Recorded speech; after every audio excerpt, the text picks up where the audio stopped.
Welcome back. I'm Justin Lawrence. I'm an investigator at the firm of Just In Case. We are on the hunt on the case of The Transformation. That's season 2 of Hunt the Killer. Now, this season, about this time, they went ahead and moved to Initiation. There are not too many copies of this one out there. Now, if you saw my last episode, I was worried about losing some of the smaller evidence. So I've made the decision. I went ahead and printed out copies of all the evidence instead of using the originals. So we're going to start using the copied materials instead of just the originals. I don't want to risk losing it or getting damaged or lost because there really is no way to replace it. Okay? And so, we have another Tularia letter. And this is, we have received this package through Tularia. The contents have remained absolutely secure under our protection and our prerogatives. Same thing as the first two. Okay? Next, we have is the John William James letter. That's my dearest friend. Okay, here we go. As I said, all these are copied. Although, I left the one in. I left the original one in here. I'll have to make sure to put that back. Okay. On this one, and when I do the 1934, I'm just going to use copies of it. I'm not going to bother getting it back out of that. I don't want to lose pieces to it. My dearest friend, do you see how we are growing? Do you see the magnificence of our higher calling spreading across the land? There's a new horizon beyond our own. A new star rises in the west, and I am drawn to it, just as I am drawn to you. Where will I go? The stars will rise on the heat inevitable tide, and waves of time lap upon my feet, trained dogs begging to be fed. Again, he's referring to dogs. I wonder if that's significant. Protect these histories. This is your sacred duty. Bob is growing his parish. With the death of his mother, he has become free, and delivery saved his first soul. Cleo, unfortunately, has made a mistake. You can see for yourself the consequences of failure. During my visit to this new town and my spiral towards ascension, I have made arrangements to clean it all up. One good mess deserves another. Do you not agree? I know the perfect cleanup man. You may know of him. He's one of my brightest. He was once my brightest pupil, one of my earliest disciples. Unfortunately, a conspiracy to call my great vision grew into an operational priority for these formerly in charge at Darlington. So this is going to be the what is that? The custodian that got moved, that Aaron DeVale character. I think that's who he's referring to. He's a cleanup man, custodian. Yeah, I think that's what happened. It is unfortunate for the delusional that not even this past is immutable. In other news, it would appear that the god of messengers and thieves is also a guide to the underworld. God of messengers and thieves. That would be Mercury or Hermes to the underworld. How serendipitous that we should find each other so amiable to our own ends. I see the relationship exploring in great detail. I found the power of my words holds sway even beyond the coils of the cobra. I shall demonstrate this for you. When you see it, you will know me. Coils of the cobra. There you go. This next one is also historian. It says historian.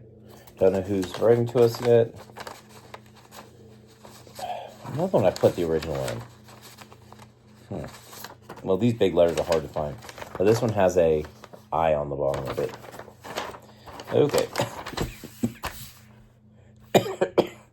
Okay. Dear historian. Oh, Aaron DeVale. So Aaron DeVale is writing us now.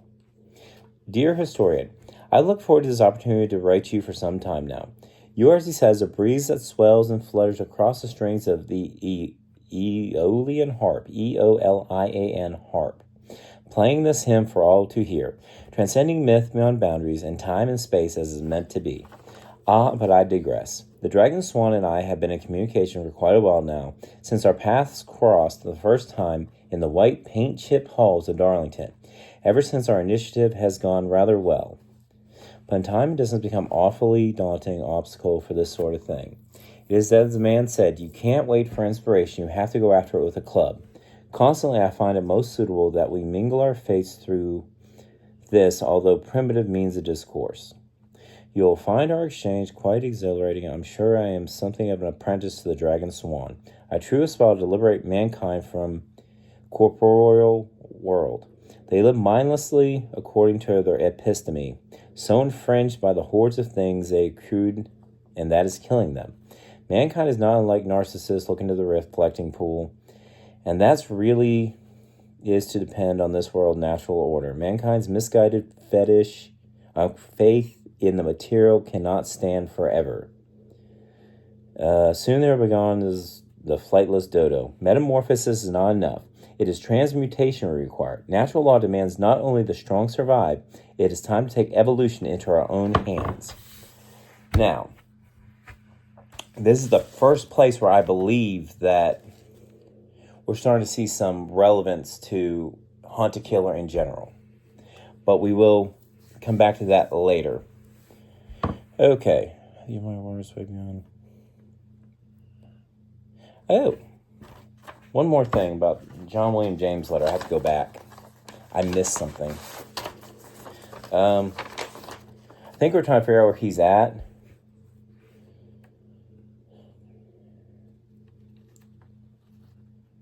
Oh, with my newfound mobility, I finally reunite my disciple of mine who now dwells in the state which honored the Jurassic 26 years after I was born. Such colorful thoughts. So many of our species seek preeminence in the past. Okay, so 26 years. John William James was born in 1956, so he's talking about 1982. Colorado named Stegosaurus as its official fossil in 1982. So I think we can say he's in Colorado, but there's other reasons I seem to believe that. Make sure I put it in the right envelope. Okay. This is something we got to keep an eye on, this thing here.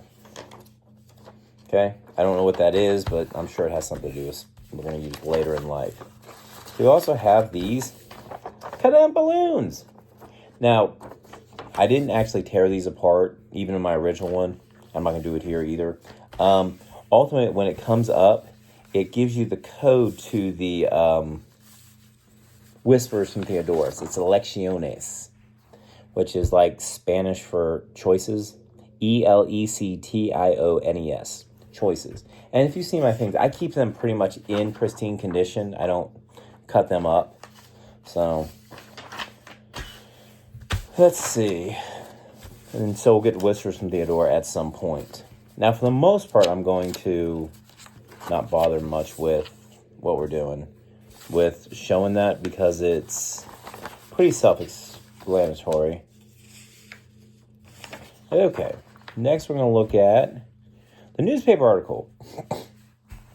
Local woman accused of murdering a stranger. A young woman was arrested on Sunday for a murder when a man's body was found dismembered in a vat of honey at her apiary. The body was discovered after several customers complained to local health inspectors of strange flavors in the honey purchased in the young woman's honey stand on I-75. Authorities have yet to release the identity of the man and have said that there appears to be no connection between the young woman and her victim. I'm guessing that means she did pick some random stranger. This must be Cleo. Okay. According to the source within the police department, when the young woman was asked what was in her honey, she replied that she didn't know. He was a total stranger to her. Source elaborated another strange detail that she seemed spooked when she was arrested, but not by the police. When they patted her down for weapons, the only thing they found was a sharp alligator tooth. Because it was sharp, the tooth was confiscated. She started flailing around and screaming. It was horrible. She said she couldn't disappoint that dragon, or something like that. Crazy stuff. She couldn't disappoint the dragon swan, is probably what it is. She probably got a dragon tooth like we did. Remember, if you did Awakening with me, remember we got a dragon tooth in, I don't know, one of the episodes. I can't remember which episode it was exactly. I wonder. Okay, we also got a map. A map of a park. Now, I went ahead and Googled it, and I think I printed it. I did! It's from the Garden of the Gods Park in Colorado Springs, Colorado. And from these two, there are some differences, some small differences. Main thing you'll see is the dog thing. Okay? You'll see this right here. See the dog here? Okay, and this is the original one. They had a horse in its place. And that's one of the main differences. There's also an extra path, which, oh boy, I don't know how I'm going to do this, but you'll see there's an extra path right here that is not on the original. So we also have an extra path.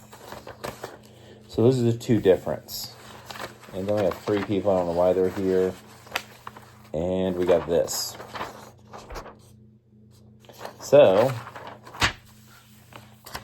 now if you look this up, these are runes. These are ancient Greek runes. So, you can just Google onto the rune message and get a little translator that has letters on it. Don't get the ones that have the sounds or the names of the letters like theta or omega or anything like that. Make sure you have the ones where each of these symbols represents a single English letter. Okay, and when you translate it, it says, I like the list. Pick wisely. The historian will know. So apparently I'm going to know when he picks. So now we have 3 people. We have Pikes Peak Animal Supply Lady. Okay, this is an actual place.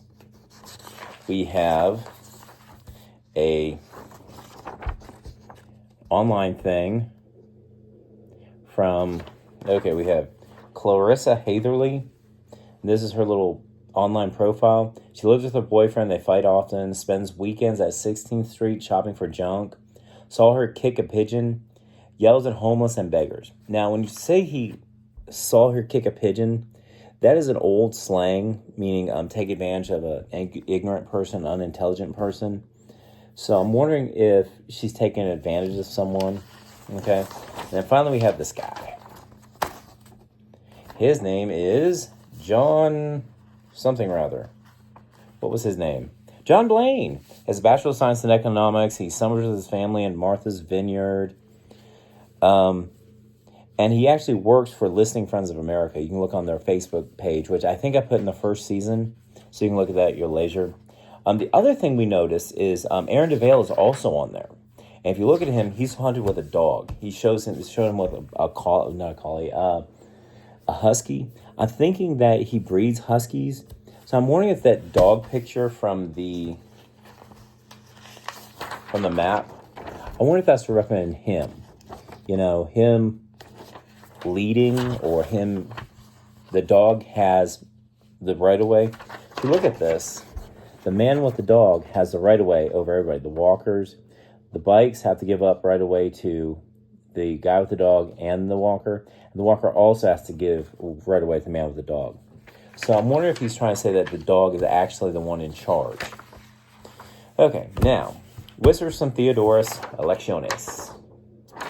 Okay, this is what you would get online. And so far as I can tell, the only thing we get from the online material is Whispers from Theodorus.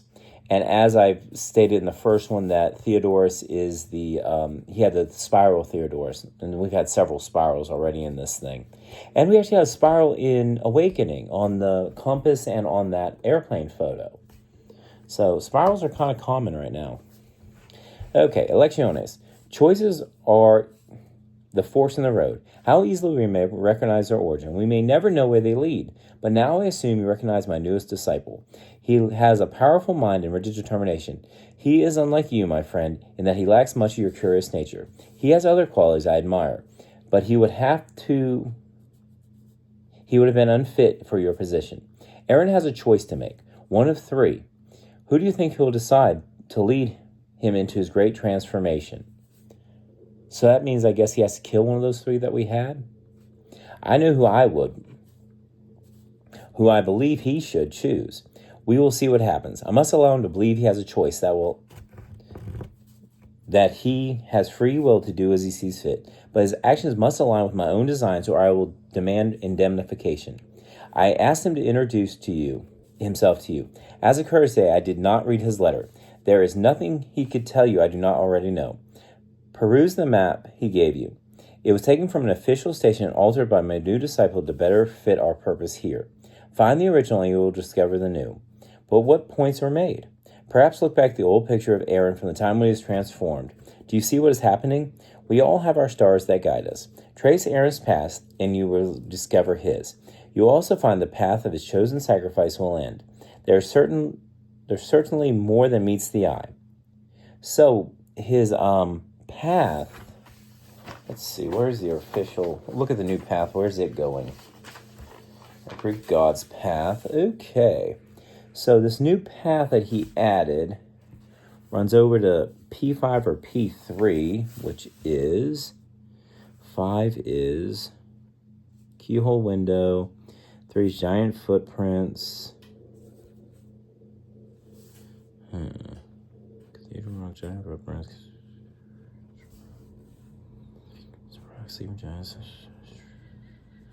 So it's probably going to one of these places. I just don't know where it is. So apparently we have to figure out where that path leads eventually. Okay, so where are we at? I'm sorry. If you'll notice the article I sent you, that poor Cleo was too careless when she attempted to dispose of the evidence of the catalyst of her transformation. Indeed, much was given away by her careless nature. For that I do not thank her. She will be a fine example of the dangers that lurk at the end of the path of carelessness. In that role, she will last fulfill a purpose. Have you ever seen a hot air balloon race? Keep this children's cutout at your desk as a reminder of yourself to contemplate this. It's quite a sight. I recommend it. Large empty vessels filled with expansive force of fluid heat, allowing them to rise above the pedestrian earth below. The heat of a dragon, the grace of a swan. So it's like the dragon swan. Okay, let's take a look. See if I have any other notes that I didn't get to this time. 79 transmutation. The Aeolian harp is a stringed harp that plays when wind blows across it. It's a bridge between nature and humanity. So, the Aeolian harp, I guess they're trying to bridge nature and humanity. I don't know, that's kind of a weird one to say. Everyone yields to them. Extra trail on the map. Let's see. Catherine Hill's Employee of the Month. Catherine Hill, this one, is an Employee of the Month, proud mom and wife, volunteers picking up trash at Palmer Park. So she does a lot of good things. Did the message. And we did Whispers and Theodore. Okay, so let's see what we got. Okay, so this is the summary of where we stand now. John William James has made his way to Colorado Springs to meet up with one of his oldest disciples, Aaron DeVale. Aaron has been instructed to kill one of 3 people whose pictures we have been provided. I believe he will choose John Blaine. That's my personal belief because he's materialistic. And if you read into the Aaron DeVale letter, he said people worshiping at the throne of materialism, being narcissistic, things of that nature. The others don't really seem to fit that well. You know, yeah, the girl, certainly not this person, certainly not Catherine Hill. She seems like the absolute worst person. He's not going to kill her. Okay, the little kid, the one that had the media profile, her, she's all right. She doesn't seem all that materialistic. She's looking to buy junk, takes advantage of people, or she actually kicked a pigeon. Who knows? But she just doesn't seem to quite fit. So that's why I think John Blaine, because he's materialistic, has a house on, wasn't the Cape, he has a house on, look at it, hang it. He families, takes his, Martha's Vineyard. There we go. Can't remember that. So, who's Blaine is materialistic. Another disciple, Robert Heck, is building a following. The other one, Cleo, messed up, and John William James has to clean up her mess. Now, I wonder if he's going to offer. I mean, that's probably what's going to happen. But that's 3 episodes down and 3 to go. I believe I will catch you on the next one.